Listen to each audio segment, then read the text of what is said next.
سنانا میر تقی میر کا واقعہ ہے؟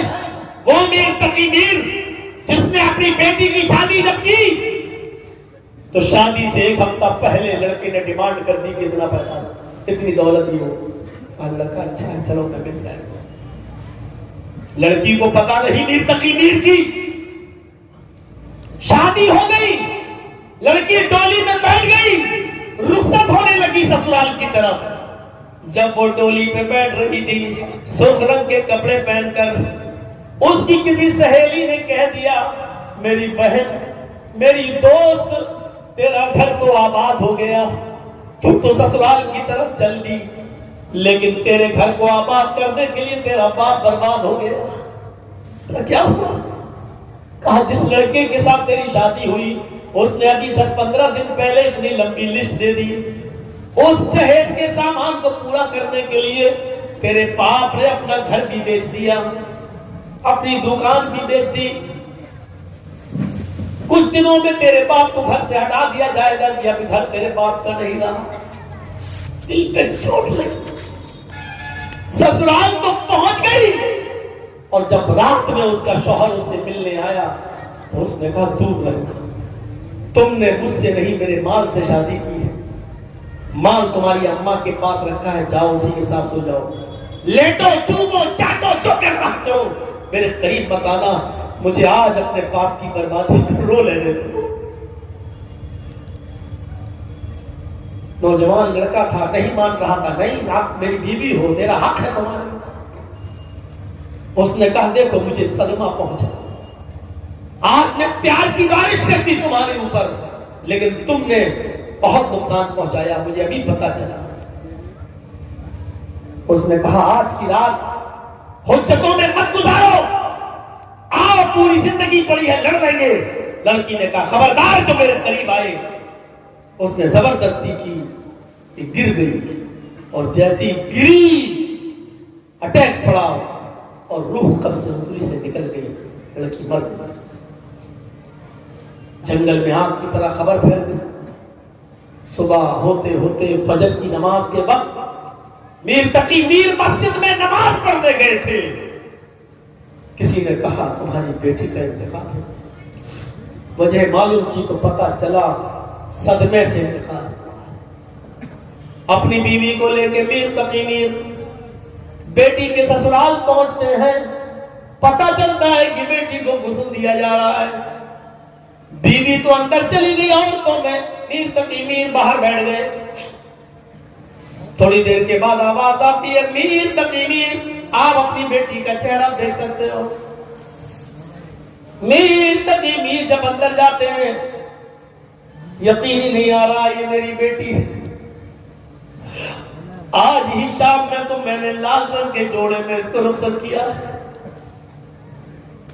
ابھی ہاتھوں کی مہندی بھی ہٹی نہیں ہے. سفید رنگ کے کفن میں لپٹی ہوئی ہے میری بیٹی. دونوں ناک کے سوراخوں میں کاٹن بھرا ہوا ہے.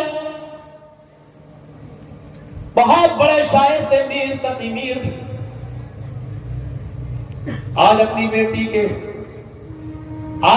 بیٹی کی لاش پر کھڑے ہو کر رو رہے ہیں, اور روتے ہوئے کہتے ہیں لوگوں میری پوری زندگی اشعار میں گزر گئی, شاعری میں گزر گئی, آج صرف میں ایک شعر پڑھوں گا اور وہ میری زندگی کا آخری شعر ہوگا, اس کے بعد میں شاعری نہیں کروں گا. اپنی بیٹی کے لاش کو دیکھتے ہیں, کفن کو دیکھتے ہیں, کہتے ہیں یہ کفن کہاں سے آیا؟ داماد نے کہا میں نے دیا ہے, ہماری بیوی تھی ہمارے گھر کی طرف سے ملا ہے. اس کفن کو پکڑ کر میر تقی میر نے جو شعر پڑھا وہ شعر یہ تھا اب آیا ہے خیال آرام جاں اس نامرادی میں. اب آیا ہے خیال آرام جاں اس نامرادی میں, کفن دینا تجھے بھولے دے ہم اسباب شادی میں. میری بیٹی تیرے باپ نے جہیز دینے میں کوئی کمی نہیں کی, لسٹ میں جو کچھ تھا سب کچھ میں نے دے دیا. یہی کفن نے کیسا ہے جو تیرے باپ نے تجھے نہیں دیا, جو تیری سسرال سے تجھے ملا ہے. दामाद कहाँ है? जी मैं यहाँ हूँ। अरे इस लिस्ट में कफन भी लिख देता, मैं ये भी दे देता, मेरी बेटी मेरे कफन में लिपटी होती तो मुझे खुशी होती। अफसोस ये है कि माल तो तूने रख लिया और अपने यहाँ 5 लीटर का कपड़ा देकर मेरी बेटी को ढांप दिया। अब आया है ख्याल आराम जा इस नामुरादी में, कफन देना तुझे भूले थे मसबाब शादी में। बाप ने ये शेर पढ़ा और उसके बाद शायरी बंद कर दी। फरमाया मेरा दामाद इस कफन को उतारो, मैं बाप हूँ लड़की का, मैं अपने घर से कपड़ा लाया हूँ, मेरी बेटी मेरे कफन, मेरे दिए हुए कफन में लिपटेगी। उतारो ये कफन। अपने कपड़े में लपेट दिया, घर में गया, कहा मैं अपनी बेटी को अपने घर से कफन दूंगा, मेरी बेटी का जनाजा मेरे हिसाब से निकलेगा और ये तेरे कब्रिस्तान में नहीं, मेरे इलाके के कब्रिस्तान में दफन होगी। अपनी बेटी को ले जाने लगा। लोगों ने बहुत समझाया, हाजियों ने, नमाजियों ने समझाया, बड़े बड़े दाढ़ी वाले बुजुर्गों ने समझाया। अरे अल्लाह की यही मर्जी थी, इंतकाल हो गया, अब क्यों नाराजगी इख्तियार किए हो? मीर तकी मीर ने कहा नमाजियों हट जाओ, अरे हाजियों चले जाओ, क्यों मेरे मुंह से उल्टा सीधा सुनना चाहते हो? जब ये लड़का जहेज की लिस्ट दे रहा था उस वक्त तुम कहां मर गए थे? उस वक्त तुम कहां चले गए थे? उस वक्त तुमको इस लड़के को नहीं समझाया गया। एक गरीब बाप की बेटी से इतना चौड़ा लंबा चौड़ा जहेज मांग रहे हो कि उसकी दुकान बिक जाएगी, उसका मकान बिक जाएगा। उस वक्त तुम्हारी दाढ़ियां कहां चली गई थी? उस वक्त तुम्हारी चौधराहट कहां चली गई थी? उस वक्त तुम गांव के मुखिया प्रधान थे, कहां मर गए थे? आज आ गए समझाने के लिए लड़के वालों की तरफ से। ये हुआ अल्लाह की यही मर्जी थी। अपनी दाढ़ियां अपने पास रखो, अपना हाथ अपने पास रखो, अपनी नमाज अपने पॉकेट में रखो। मेरी बेटी तुम्हारे दिए हुए कफन में नहीं, मेरे दिए हुए कफन में लिपटेगी और तुम्हारे कब्रिस्तान में नहीं, मेरे कब्रिस्तान में दफन होगी। मेरे भाइयों, बाप ले गया और अपनी बेटी को अपने कब्रिस्तान में दफन कर दिया। अगर जहेज की लानत इस मुआशरे से खत्म नहीं करोगे तो याद रखो खून के आंसू रोगे। ये हमारी बेटियां गैर मुस्लिमों के साथ अब बिल्कुल भागने के लिए तैयार हैं, गैर मुस्लिमों से निकाह करने के लिए तैयार हैं। पंजाब के हालात मैं जानता हूँ, राजस्थान के हालात मैं जानता हूँ, हरियाणा के हालात मैं जानता हूँ। मैं हिंदुस्तान के चप्पे चप्पे में तकरीर करने जाता हूँ, जलसों में जाता हूँ, मुझे मालूम है जिन इलाकों में बीजेपी की गवर्नमेंट है वहाँ क्या षड्यंत्र रचे जा रहे हैं, क्या क्या प्लानिंग हो रही है। आरएसएस और बजरंग दल क्या क्या गुल खिलाने वाले हैं, हमारी बेटियों के लिए क्या प्लानिंग बना चुके हैं। अगर आपने गंभीरता से नहीं सोचा, आए समाज के सरदारों, सरमायादारों, अमीरों, चौधरियों, जिम्मेदारों, अगर इन बेटियों के लिए आपने नहीं सोचा तो बरीद नहीं, कल हमारी बेटियां गैर मुस्लिमों की बहुएं बनेगी और वो 1-2 बच्चे पैदा करने के बाद बच्चे अपने पास रखकर छोड़ देंगे आपकी बेटियों को। जो कौम आज तक हरिजन और दलितों को नहीं अपना सकी, जो हिंदू कौम आज तक हरिजन और दलितों को नहीं अपना सकी, वो आपकी बेटी को क्या अपनाएंगे? मेरे भाइयों, मेरे पास उस लड़की के बाप का फोन आता है, मेरे पास एक लड़की का फोन आता है जो कहती है मौलाना मेरे बाप को समझा लीजिए, मैं अपने घर आने के लिए तैयार हूँ। मुझे 2-3 साल बहुत अच्छी तरह रखा गया है, लेकिन अब मेरे बच्चे को ये लोग रोक के मेरे ऊपर जुल्म के पहाड़ तोड़ डाले हैं, मुझे घर से बेघर कर रहे हैं। लेकिन मेरा बाप भी मुझे कह चुका है वो मेरे लिए मर चुकी है। अगर मेरे बाप ने मुझे नहीं रखा तो मैं कहीं की नहीं रहूंगी, मैं किसी कोठे में बैठ के अपना जिस्म बेचने लगूंगी। मुझसे बहुत बड़ी गलती हुई इस गैर मुस्लिम के साथ भागने में। मैंने उस लड़की के बाप से बात की, उसने मुझे भी अपने घर से बगैर चाय पिए भगा दिया और कहा चले जाओ, उड़ जाओ।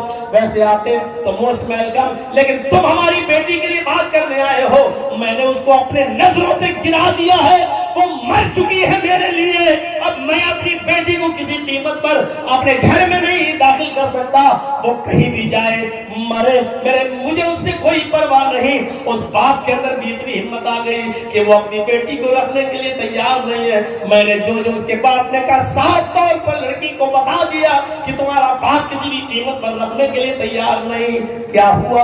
अब न कब्र की मिट्टी ही नसीब हो रही है, न तुम्हें तुम्हारे तरीके पर जलाया जा रहा है। गौर करो, अब तुम उस घर से भागोगी, निकलोगी तो तुम्हारे लिए जमीन छोटी पड़ जाएगी, आसमान छोटा पड़ जाएगा।